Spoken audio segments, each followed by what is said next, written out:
Assumptions. They get us in trouble. They should never be made. It is better to ask than to make up things in your head. It is better to ask than to categorize me with all the other people who look like me. Amongst all these shades of brown, I am still an individual and should be treated as such. That is how I felt when I was pregnant with my little girl. I was one of millions of pregnant people across the country. I read books, articles, and watched videos about pregnancy, but nothing I did would prepare me for the experience that awaited me. The one thing I had control over was my gynecologist. It was important to me that she was not only a qualified, successful individual, but most importantly, that she was Black. I wanted her to look like me, to understand what it meant to be a Black pregnant woman in America. As I mentioned before, I did my reading. I knew the statistics, and so did she. Too many Black women have lost their lives due to birth complications, and I refused to be one of them. From the very beginning of my pregnancy, I had to be seen by specialists because my daughter was growing at a slower rate than the average fetus.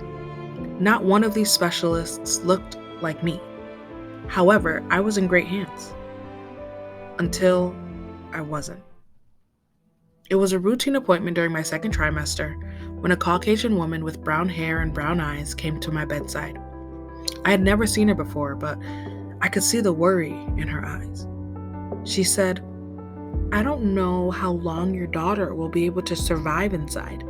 She needs to be taken out as soon as possible, maybe even 25 weeks. I looked at her confusingly and in shock. As tears began to fill my eyes, I thought to myself, at 25 weeks, children do not necessarily survive any better outside the womb. Her next words were, It doesn't look promising.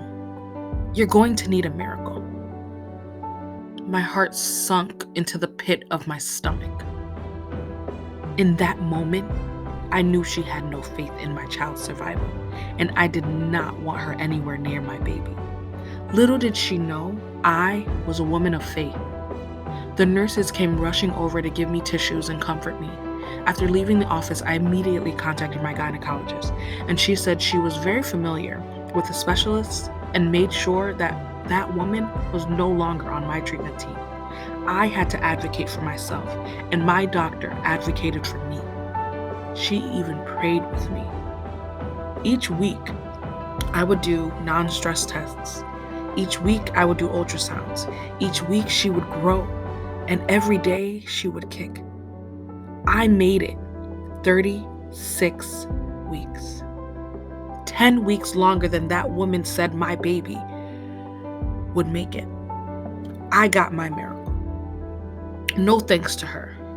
Surprisingly, the day I had my baby girl, she popped into my room, without my permission, I might add, and said, "Wow, you made it. I can't believe it." And I said, "Yes, believe it. We are both still here." Maybe her experience said that 25 weeks was enough. Either way, she did not ask me what I thought was enough. That is because she did not think of me as an individual.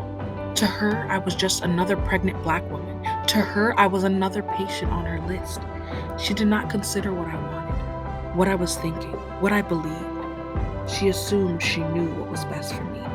And that is where she went wrong. That is why we should never make assumptions.